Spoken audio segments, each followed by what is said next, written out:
Hello everyone, this is Persephone and this video is very important regardless of where you stand when it comes to my following. It's very useful if you are a new goddess and you have to do with toxic subs. It's very useful if you have Asperger's, and it's very useful if you are being abused and you never learn to properly protect yourself. I'm going to be using the term goddess loosely from now on, but we are not gender binded. Doesn't matter if you're trans watching me and you want to do Femdom, doesn't matter if you're a guy, the principles are the same. So this is one concept that I always wanted to talk about in detail because I personally struggled with it so much. If you ask me what's the top 5 things that you had trouble with when it comes to solving a problem or stopping abuse, boundaries is definitely one of them. And I have read thousands upon thousands of pages and I've been to therapy and no one actually told me clearly what boundaries mean and what to do. Technically speaking, you're going to say now, okay, Persephone, what do you mean you don't know what boundaries mean? A boundary is something that it's either a deal breaker, something that if it happens, you end the relationship, or something that you will not tolerate, or something that you will not do, and so on.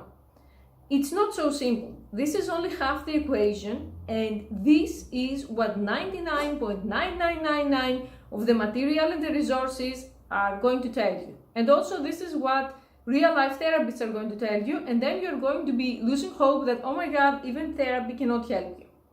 What do I mean by that? Having a boundary is relatively easy.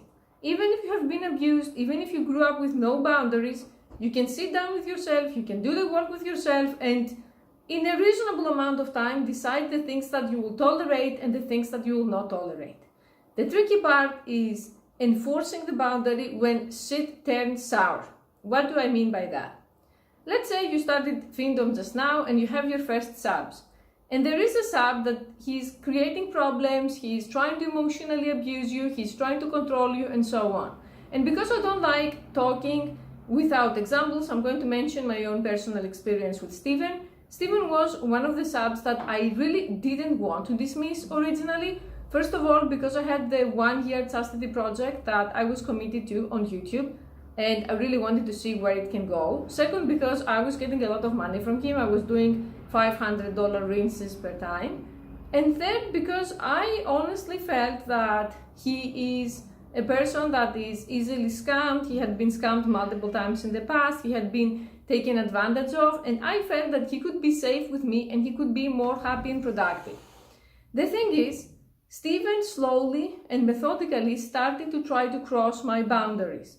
For example, he would message me and he would say I was weepy, I was sad because chastity is pressuring me and you weren't there to answer, or you didn't respond long enough, or you didn't respond fast enough. And while I do understand that something like that can happen when you have a new sub or when you have someone that is trying chastity for the first time, it can be happening all the time with a slave who is supposedly not only locked up for many months with you, but has very long-term experience in chastity. He has years in chastity with other masters or other mistresses.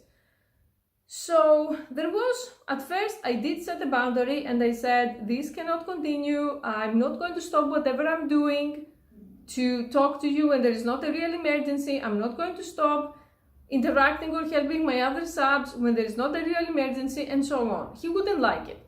There would be drama after drama after drama. Then another thing that I have mentioned on my video where I explain why I dismissed him is that he was exceptionally jealous of other subs, specifically Robert, because Robert got a vasectomy. He's one of the many men that I have successfully removed from the gene pool. So when I would make the video for Robert, he would make a fuss and he would say, I want to be featured on the video as well, and I want you to talk about my vasectomy as well, and so on, which is something very unprofessional because Robert paid for a video about him, and I'm not going to just start randomly talking about a different person in the same video.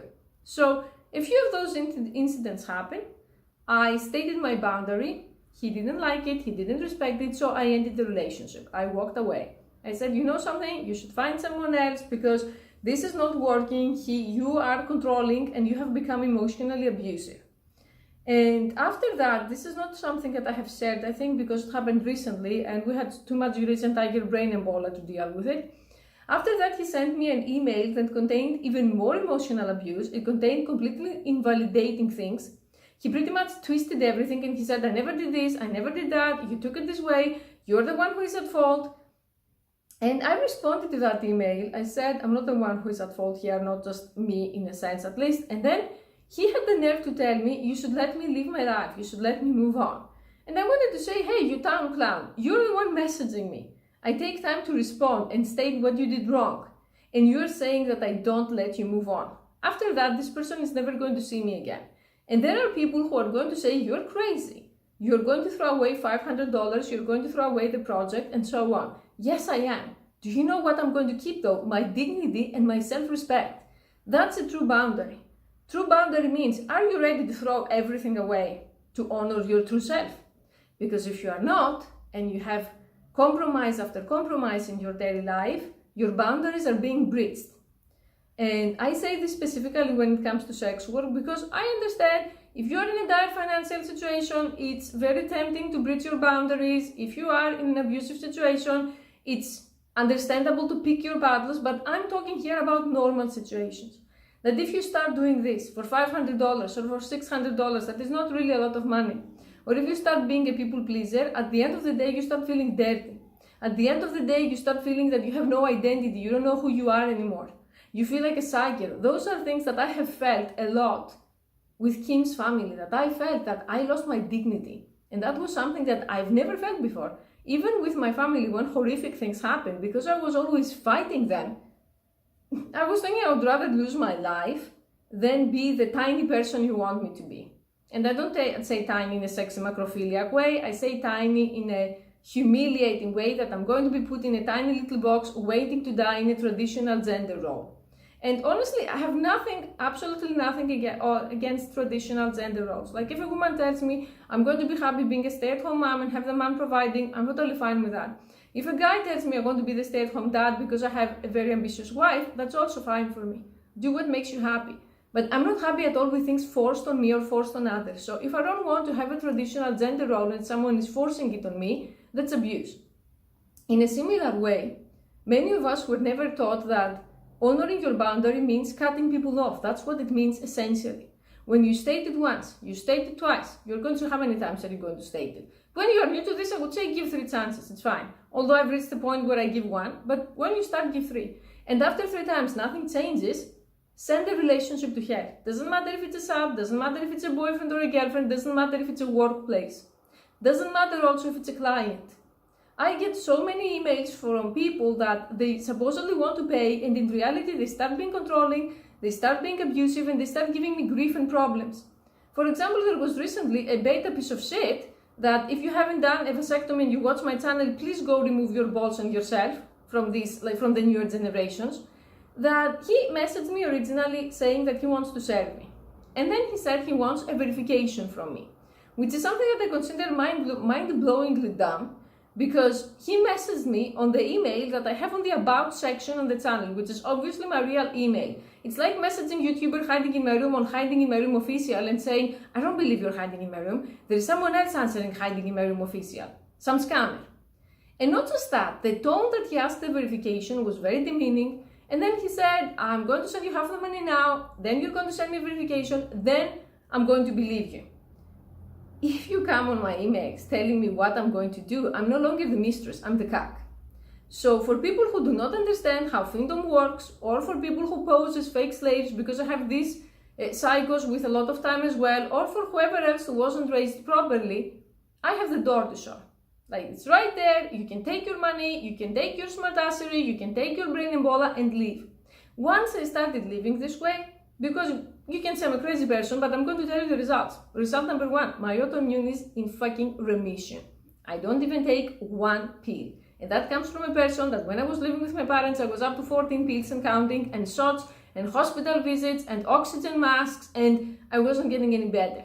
I live exactly as a healthy person when it comes to physical health. When it comes to mental health, I still don't take medication. Like I said, I would take if there is a need, if a professional judges that there is a need to take again, I would take it. But right now, there is not. Do you know why? Because I don't accept motherfuckers to walk all over me. So if you want to be healthy, and if you want to be rich, because when it comes to being rich, everything else can be replaced, but mental health, you have only one, Don't be afraid to honor your boundaries, and you send people to hell. Modern psychology is so cacked. They don't tell you openly how things are the black-pilled way. They don't say that people are ready to walk all over you.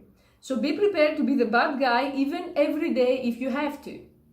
They don't tell you that. They say, work with people, communicate your feelings, talk about your feelings, make compromises, work on the relationships. I take pride on the fact that I don't work on relationships, especially romantic ones. I was saying this to someone today, to a friend, if my yes about a guy isn't a hell yes, I'm not committing at this point. Because I've had enough lukewarm relationships that they need work, and that was one very big brain and ball lie in the interracial and international community, the dating community, where supposedly you need to work. If I'm going to be a slave to keep a relationship, I would rather be a free person without a relationship. But that again is something that I learned from experience, because it seems that this knowledge is not available easily. It's like everyone is hiding it. So to sum this up, if you are new into any kind of self-employment, if you want to go out, first decide what you want. Decide the things that you're absolutely not going to tolerate, because we all have a gray area, we all have things that we can compromise on, and in the things that they are non-negotiable, whoever doesn't respect them, bye.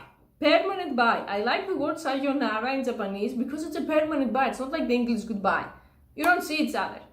So whoever doesn't like it doesn't get to stay. And you're going to see that so much space is going to open in your life, spiritually speaking too, that you're going to attract people who are easy to work with. The last 3 months, when I became even more of a bitch, or the last 4 months if you count the start of 2019, I've attracted some of the most amazing new subs compared to the past. Because my tolerance is much less. And I'm not going to have someone come into my inbox telling me, you're going to do this and this and this, and then I'm going to give you money. It's not coming. Femdom is not coming. Even on coming though, if there is something that I don't want to do, I'm simply not going to do it. Remember, humiliation breeds humiliation. Defeat breeds defeat. Control breeds control. The more you let others control you, the more they're going to control you, and the less they're going to respect you. Okay, thank you for watching.